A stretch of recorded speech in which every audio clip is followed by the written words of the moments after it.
হঠাৎ অ্যালার্জি হয়ে গেছে, চারিদিকে গায়ে লাল লাল ফুসকুড়ি বেরিয়ে গেছে, বা লাল লাল চাকা চাকা হয়ে গেছে, বা প্রচন্ড চুলকাচ্ছে, অনেকে চোখ লাল হয়ে যায়, অনেকে মুখের ভিতরে লাল হয়ে যায়, অ্যালার্জি সিমটম চাই।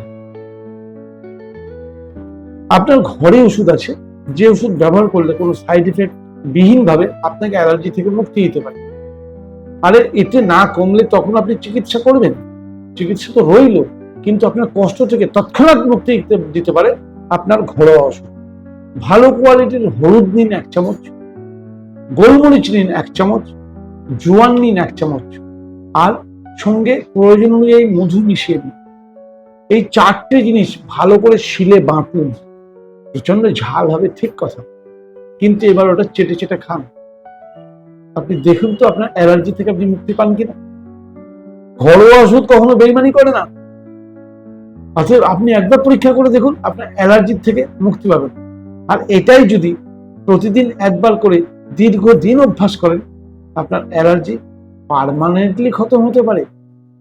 প্রকৃতির তৈরি ওষুধ, কোনো সাইড এফেক্ট নেই, একবার প্রয়োগ করে দেখুন।